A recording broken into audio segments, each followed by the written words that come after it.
Get paid to drive. Start a new career behind the wheel at the EMTA. If you are looking for a high-paying and rewarding career with full benefits and paid training, stop by or apply online today with the EMTA. Plus, EMTA riders can now enjoy free Wi-Fi on new, clean, and environmentally friendly buses to travel all over Erie County. Visit ridethee.com for more information. Get on board EMTA. Get on board EMTA. Get At Quickfill, what matters most is that our customers, our communities, and our heroes are taken care of. We start by providing American-made gasoline, which means you can buy local, keeping America and your communities strong. We also support vital charities every year and hold Operation Give Thanks each November to help provide a better future for our veterans and their families.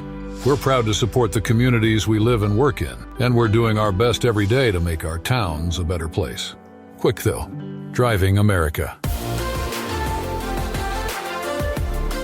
Welcome to TalkErie.com's Joel Natale Show, Erie, Pennsylvania's daily podcast. Every day, we tackle the biggest issues that the Erie, PA region faces. Stay informed and involved as we advance the narrative of Erie. Now, here's Joel Natale. We're excited to have with us here Nikki Lavery. Is it Lavery? Okay, terrific. And she is the co-owner of a brand new music venue here in Erie, Pennsylvania. We're excited to tell folks about it here, and it is Centennial Hall. And I think we've got our live stream. Welcome. Appreciate you being here. Hi, thanks for having me. All righty. We're going to get into all of it here. We've got a nice amount of time to talk about it. So first, let's get a little bit of an origin story of you and your husband, Jason, and just kind of entering into the space of entrepreneurship here in Erie. How did that all started? Yeah, sure. So I was a big beer drinker growing up in high school, way back when. Yeah. I shouldn't say it was that long ago, but it was. My husband is younger than me, so I kind of introduced him to the product. And he went up to visit, we went up to visit my brother in Michigan, who at the time was a home brewer. And so he shares this story, so I'm not afraid to say it, but he's like, I'm sitting down in the bathroom and I pick up a home brewing book and I am shocked. He is shocked about, like, I can create a product that is what is beer, and he couldn't believe that real people actually did this. And so they brewed a beer that weekend. He was super pumped about it, and later that year I bought him a home brewing kit for his birthday. Kind of one of those that they used to sell on 12th Street? Yeah, we literally bought it. I literally bought it on 12th Street. Was that Beer House or something like that? Yeah, International Beer House. Yeah. So I bought him a beer kit for his birthday, and interestingly, this will lead into Centennial Hall, but he had been in bands all his life and played the bass, and that was his life. And then once he found brewing, he put down his bass and very literally never picked it up again. Well, isn't that interesting? Yeah. Okay. What were some of the bands that he was in? Would I know him?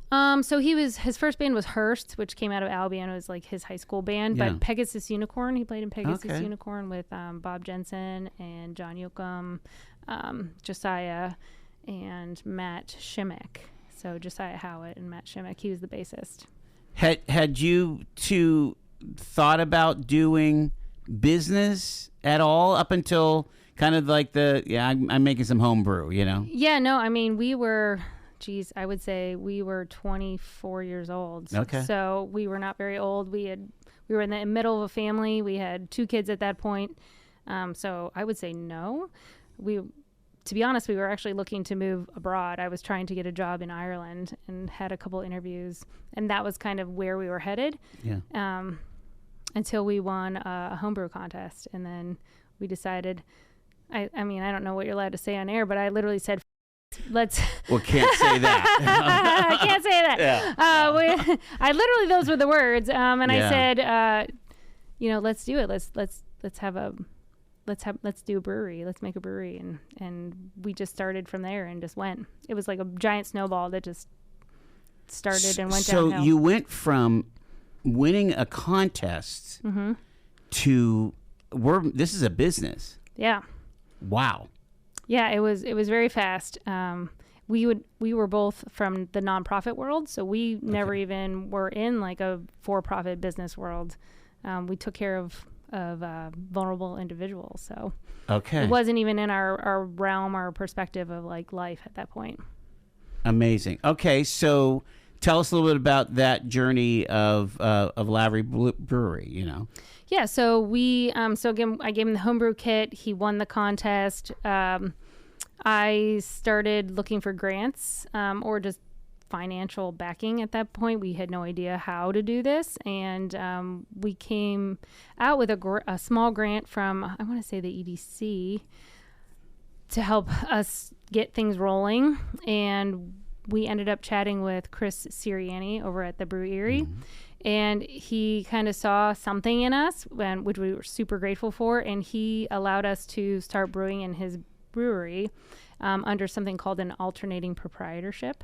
Okay. And so what that means is we basically owned his brewery on a Sunday from 9 a.m. until 9 p.m., which is how the laws had to say, like, this was someone's brewery at this time and then another brewery. So you were complying with PLCB and all that correct. stuff. Okay, gotcha. Yeah, so we brewed on Sundays, and then he bought all of our beer and sold it over his counter until we started getting a little bit more grounded and a little bit better at our process. And then we were able to purchase our location at where we are currently on 12th Street. So again, I'm trying to track with this trajectory here.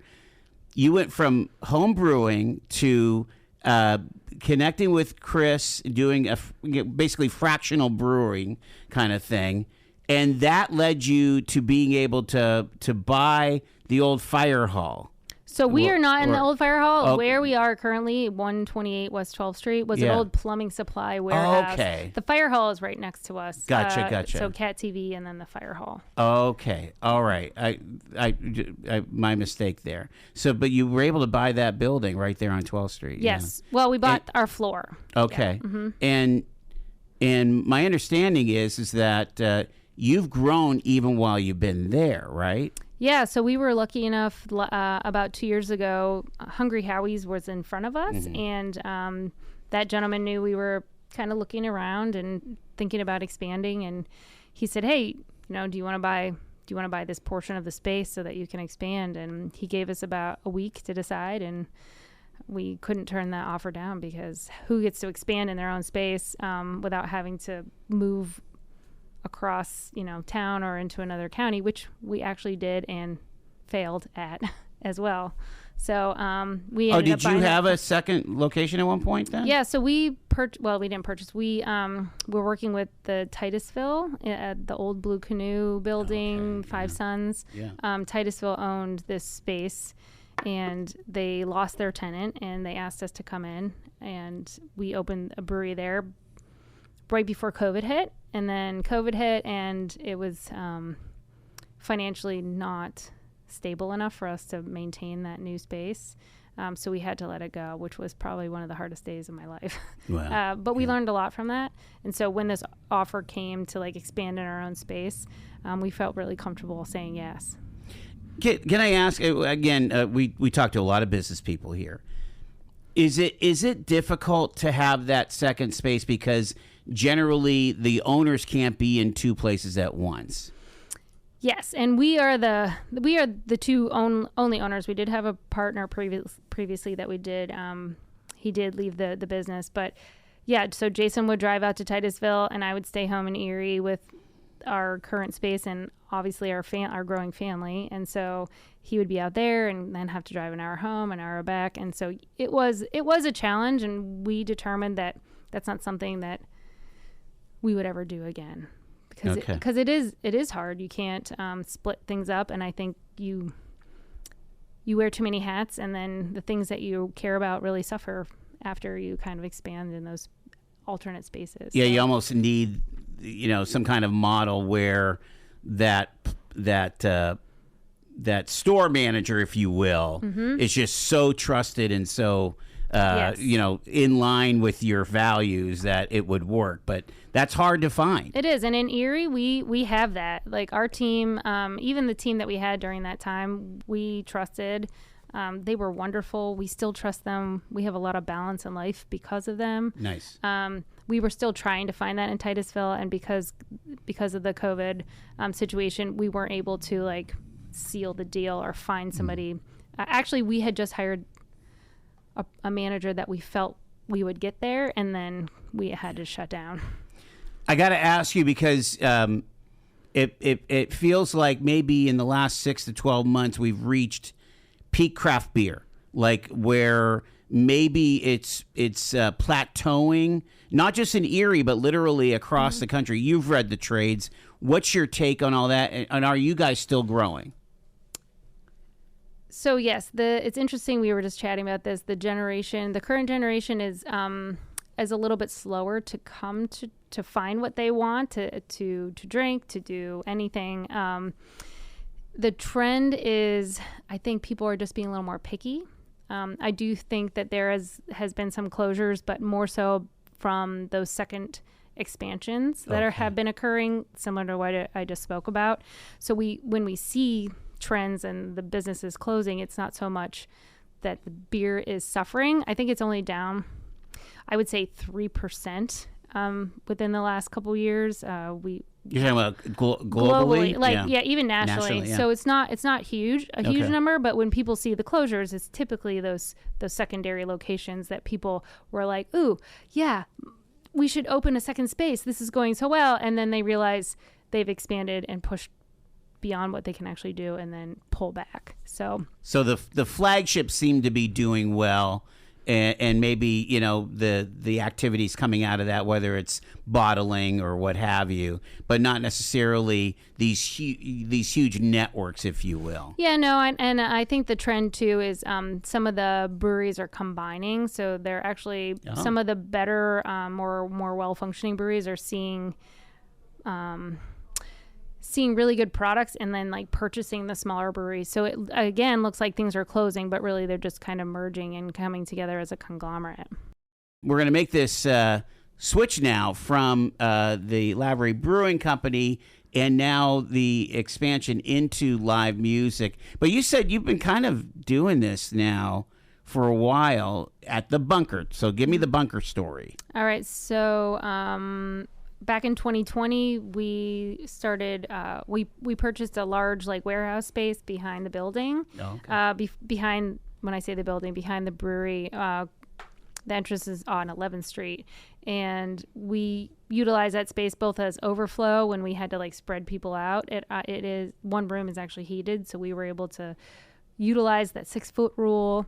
Be able to allow. You're still dealing with COVID. Still COVID. This is COVID really created a lot of opportunities, I guess, for us. I'll put it in a positive spin because we had to really think outside the box. So the Bunker allowed us to have some overflow, people 6 feet apart, but still heated because we know Erie and its weather.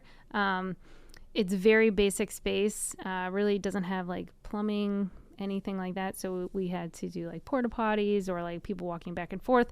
But that space we ended up making a stage and really having some really just basic music events. Most likely, probably starting with the Mulligans, who come and play for us every year on St. Patrick's Day and halfway to St. Patrick's Day. That's not where Bill Clinton. Oh, yeah, it was. Yeah. It was where Bill Clinton so we appeared. had Bill Clinton in the Bunker. Yes. Okay. I was there in 2024, yeah. Yeah, so that's the Bunker. That's a nice space. It's big. It's very big. So we were looking at renovating that space, adding plumbing, adding sewage, bathrooms, bars, etc., really building the foundation, and the numbers were growing and growing and growing, and it didn't have a water line into the building, so there was just a lot of hurdles to kind of cross. When we were ready to actually start asking for loans, when Bob Jensen from Basement Transmissions called us and said, hey, I'm selling my building, maybe you should come look at it. And it was literally everything we were going to do and renovate in the bunker. So it was a win-win-win in multiple ways. All right, so tell us a little bit about the history of that building. It's a historic building, is it not? Yeah, it is. So it was. I talked to the Erie historian who works for the city, and he did a little background, and it was an original apartment building back in like 1907. I have a photo of it in Centennial Hall now when the church bought it. Which church was that? I want to say it was the... Was it the First Baptist? It was not for... So, okay. I'm really bad at names, but the church is now actually located near our home on Zimmerly Road. They relocated to... It's a very large church on Zimmerly, and I should know what it is because I vote there. First Alliance. Yeah, Church. First Alliance. They were downtown. So they were the original like church at that space, and then they renovated it into a church space. They were there until about 1975, 1976, when a couple other churches kind of went through there until I want to say the Roadhouse came in, and it became the Roadhouse Theater for a while. I'm not sure the years. I'm not really good at that. The Roadhouse closed. The bank actually bought it, and then Bob Jensen bought it from the bank back in, maybe 2018, 2016. Now, when he called it basement transmissions, but they weren't just in the basement, were they? Or did they use the upstairs too? I mean... Again, funny story. This is the links. Basement Transmissions started off as a record label. So it was a record label that Pegasus Unicorn was being produced under, which is the band that my husband and Bob were in. And so it started off as the label, and then when they broke apart, Bob and I don't know the whole story, so I don't want to be inaccurate, but I know that he created a space under the name of Basement Transmissions, I think at the PACA building, and then that's when he transferred to where Centennial Hall is now, and created Basement Transmissions there. So he just kind of took the label and then made it a space, a real space. Yeah. The and so what transpired as far as what it needed for it to be something that you can use for what your vision for music hall was. Again, how did you develop that music hall vision first, and then how did you transfer that onto that space there, which is now Centennial Hall?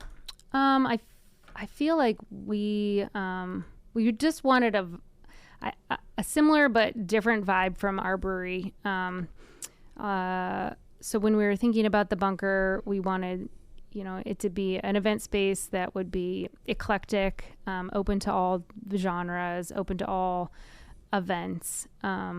We were considering like a mezzanine and really trying to make it like a really cool, unique space in Erie. So when we went into Basement Transmissions and we looked around, the bones were and the foundation were already there. Bob did such a great job. The stage was amazing. The floor was amazing. We had the layout of where the lights could be. And so... how are roofs in an old building like that? Because you always get worried about the roof, right? So we were very lucky. Bob redid the roof the year before we bought it. So funny enough, though, when we walked in, Basement Transmissions actually had a drop ceiling. And so the drop ceiling, everything was very dark. Everything was kind of painted black. It was a very unique... It was made for a very unique genre that group fell under, and it was great. They utilized it well. When I noticed that this original ceiling was actually an arched amphitheater ceiling. Oh my, wow. And so we went up and started peeking at it, and I said, we definitely need to have this ceiling for real. Like, it's coming back. The drop ceiling is leaving. We're going to fix it. I don't care what it takes. And we pulled the ceiling down, and the trusses are held up by beautiful brick columns, and the ceiling was actually not that bad. We did our contractor did a really great job fixing the pieces that were not great, but the ceiling is beautiful. It's one of the most like amazing parts about the whole new space. Looking for amazing finds and incredible deals? Visit Erie City Mission Thrift today. From stylish clothes and shoes to quality furniture and home goods, you'll discover something new each time while changing lives right here in Erie. It's shopping that feels good and does good. Come see us in Erie and Girard.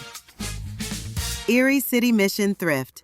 Thrift with a purpose. All year round, Frontier Home Products and Design has what you need to make your home comfortable and beautiful. Relax on a new timber tech deck designed by Frontier's experts. A new fireplace from Frontier Home Products Fireplace Gallery adds warmth and serenity to any home. Beauty and versatility at Frontier Home Products and Design Center, 4213 Peachtree, East 5th, next to the Bayfront Highway. Frontier Home Products and Design Center.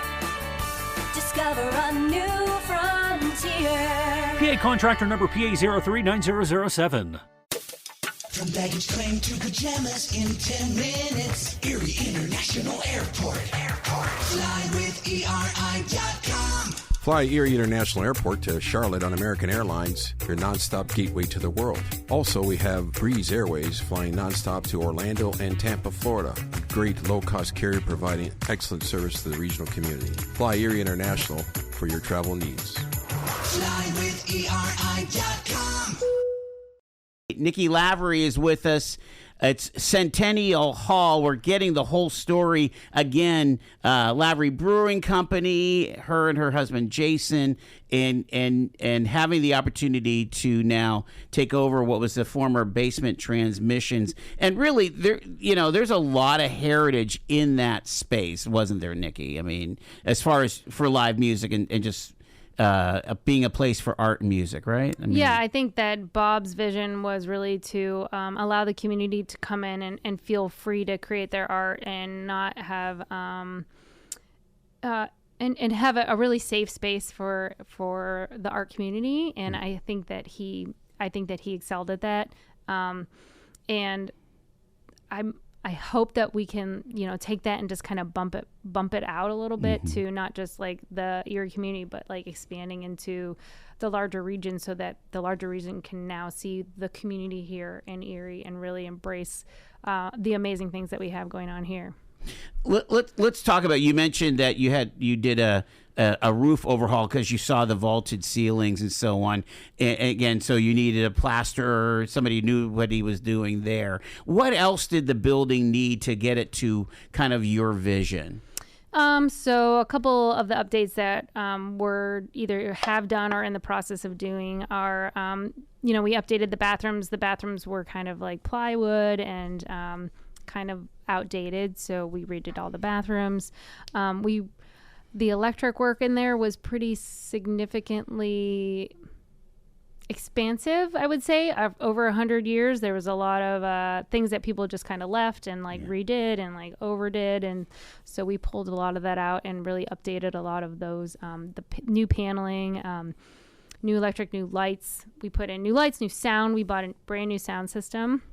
So we actually Bob originally had the forward hall sound system in the space, which we kind of negotiated in our purchase, but we decided that we needed to upgrade a little bit. So we still have those. We're probably going to be selling them, but we just purchased brand new arrays, and so we have new arrays. We put the subwoofers on the floor under the stage. We shortened the stage a little bit, though it looks bigger because we took all those speakers off of it. So now it's just a stage. We're going to update the loft. We're going to put in new windows. We had an HVAC system going to be put in on Tuesday, but something got messed up. So we should have air conditioning in the building within the next week. Had it had air before or not so much? It had a system, but I don't know when the last time it worked. Okay.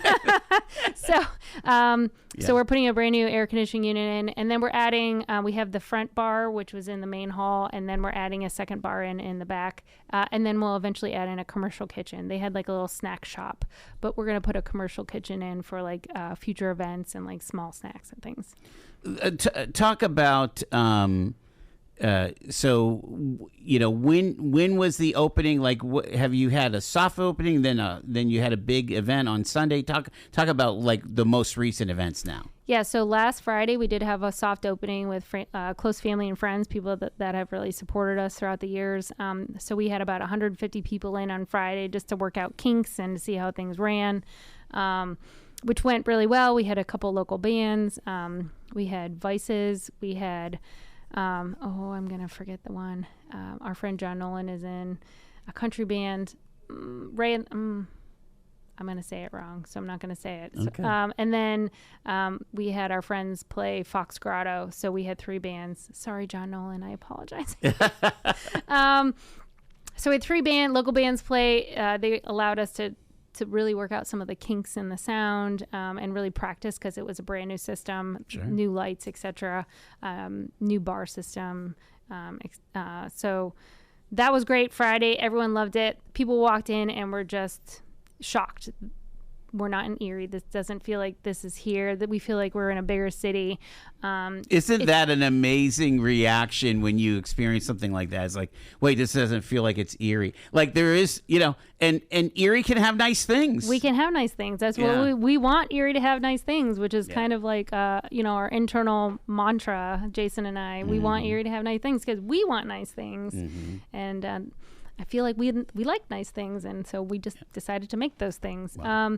But that was a lot of the reaction and just the beauty. We enhanced the beauty of the space as it was. We didn't change a whole lot. We just made it revert back to its original glory, I would say. Why Centennial Hall? Where did that come from?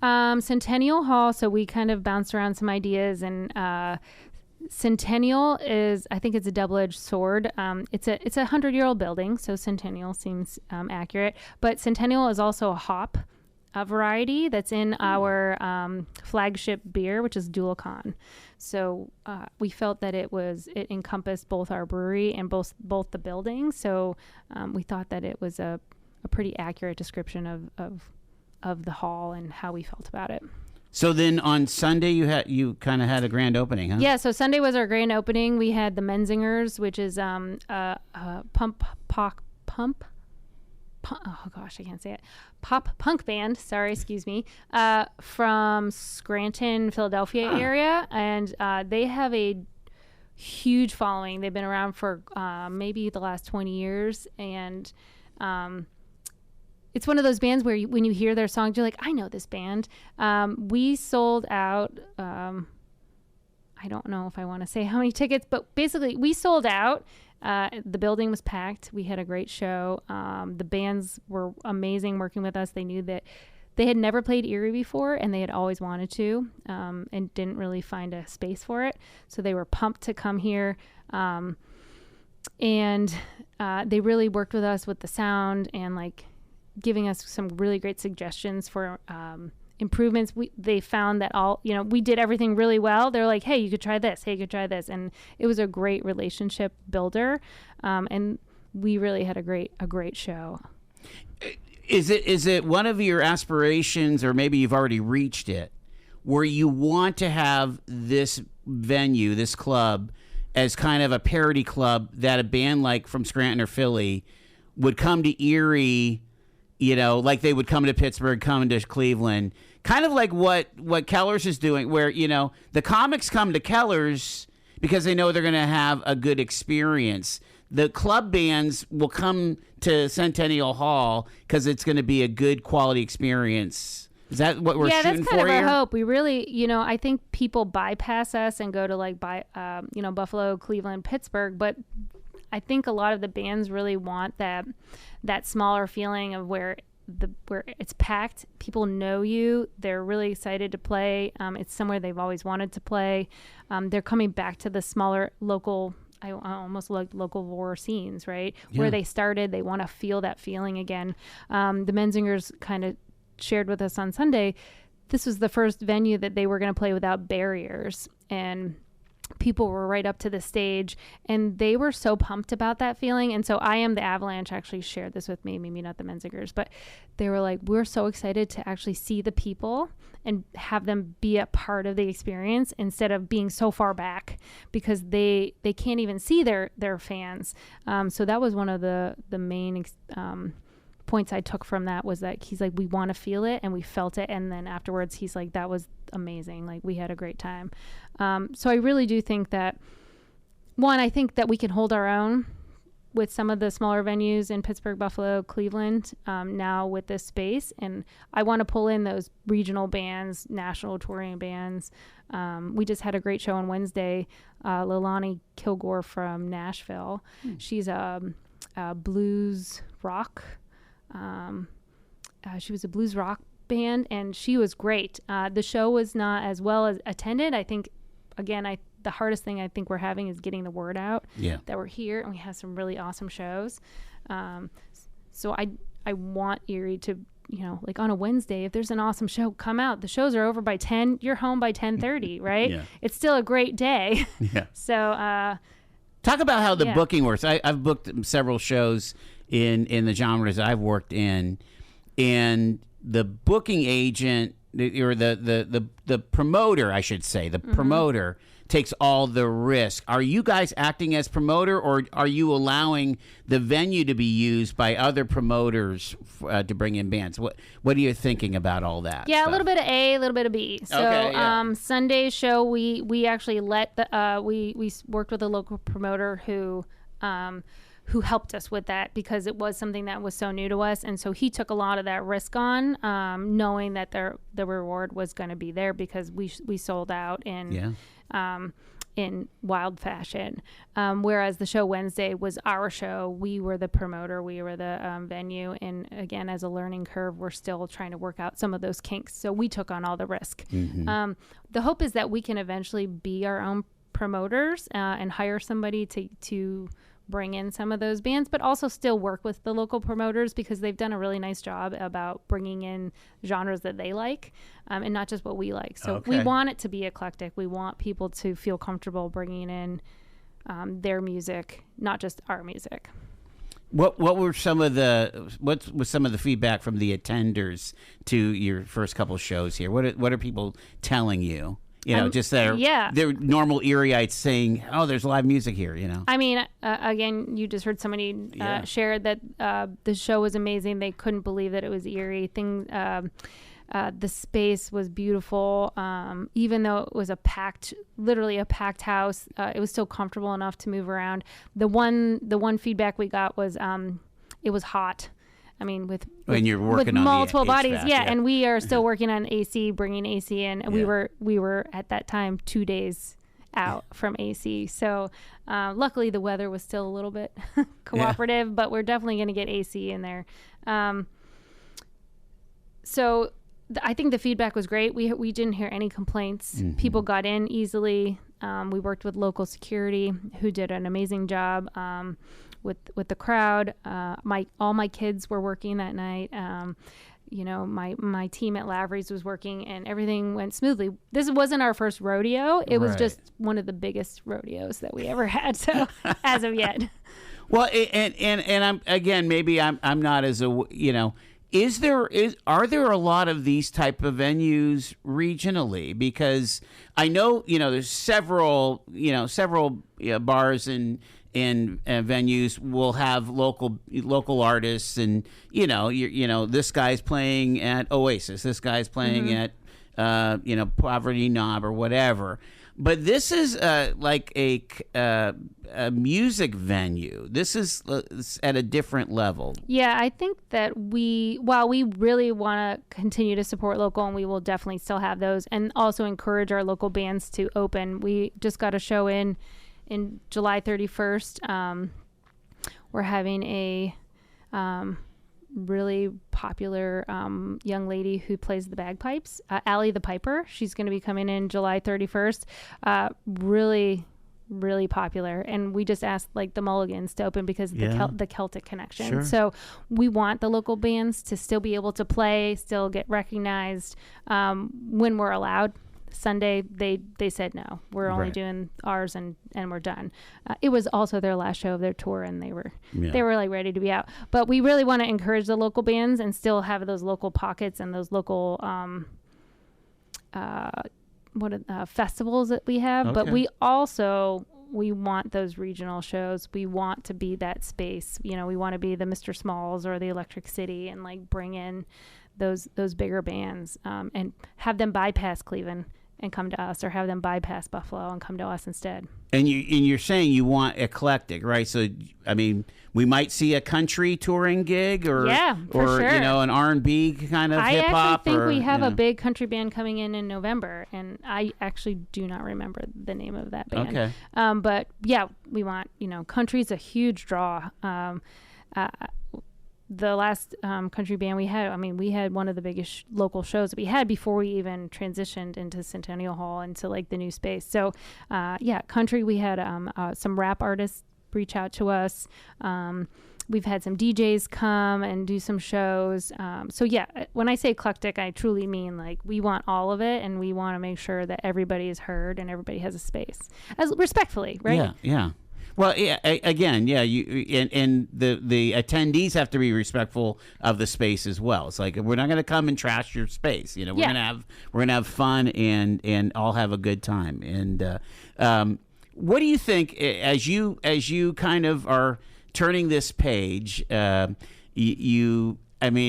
not foreign to this type of business. Yet, you know, for the last, 14 years, 16 years, you've been doing a brewery. Mm-hmm. And what's the biggest surprise to you of jumping into this type of music and running a venue and being a promoter, really? I don't want to necessarily say it's a surprise, because, like I said, my husband was in a band for 6 years, and so I feel like I've seen a lot of it. I think the biggest challenge maybe is getting people aware. You know, we don't have the showcase anymore where you get to see the list of bands for the week, right? Yeah, I know Erie Reader does a great job at promoting, and we are working with them with their ticketing space, so that they'll come in and do interviews, and they've been really great supporters of us. Yeah, so I think I want to hear from Erie, like, what is it going to take for us to get to you? How are we going to reach you? How can we entice you to come out on a Wednesday or a Thursday? What are the shows you're looking for? What music genres do you want to hear? I again feel like since COVID, Erie shuts down at like 9 p.m. and they're like, we can't go out after 9. We're going to turn into a pumpkin. and so I don't know what it's, that has been the biggest surprise / challenge of finding the right way to get it to people that will see it and hear it and be like, oh no, this is here. We have it. Let's use it. And do you anticipate things like, you know, where we have the 3-4 universities? I mean, that'll be some of the bread and butter, and maybe outreach into the college scene and so on. Yeah, I mean, I work at Gannon University, so I would really love it to be a space where we could have a college night or like college student discounts. Bringing my son actually, some of his friends showed up at the show on Wednesday, so they are hearing about it. I don't want to use my students. I want to share it with my students. Yeah. And again, so college nights, bringing them out. What do they want to hear? What will get them out? I mean, we're 2 blocks from Gannon, so it just makes sense. So I would hope that we can reach them at some point. Someone's asking about the parking situation at Centennial Hall. What do you suggest? So interestingly enough, Erie is an amazing parking city, at least around our space. Okay. So we have in our space, we have 2 parking lots that are ours. So after hours, they're completely open right off of both 12th Street and 11th Street. Off of 10th Street, the parking behind Mother Teresa's is open. It's a prep parking lot. It's actually open after hours. They're gracious enough. They open their gates. And then all of 11th Street, west of Sassafras, all it is parking lots. Okay. I mean, I would say that if you would drive down 11th Street, there's probably 500 parking spaces down 11th Street. Yeah, I know what you're talking about. And they're all free. So That's right. Yeah. When we went to go see to Bill Clinton, it was very easy to park, even with Secret Service all over the place. you know? So we have tons of parking Yeah. that people just don't realize is there, and it's 2 blocks. I mean, I went to a show in Buffalo, and I had to walk 6 blocks to even like through the pouring rain to even get there. I mean, we're blessed. We only have 1 block, the same block, 1 block, 2 blocks away. So we have the spaces, and those are all on our website. I have them like blocked off. You can actually see where the parking is. And again, to get the latest events and to find out more, what's the website? So CentennialHallErie.com. Please work with us. It is not great. My husband's doing it right now. He's not a website designer. It is Use not that AI. It is not pretty. We're hoping to get that to be a little bit more updated and a little bit better, but it's functional. It works. All the ticket links are there. All the parking is there. And the all schedule. the events are there. Yeah. The schedule is there. So check it out. We're working on it. One step at a time. We can only move, the 2 of us. Well, together. You're making it happen. Nikki Lavery, again, from Centennial Hall, Lavery Brewing. Congratulations. Yeah, thank you so much. Pretty exciting stuff. I appreciate you having us on this week. So. You got it. You got it. You've been listening to The Joel Natale Show, Erie, Pennsylvania's daily podcast from TalkErie.com. Subscribe to our show on your favorite podcatcher and get involved by emailing joel@TalkErie.com.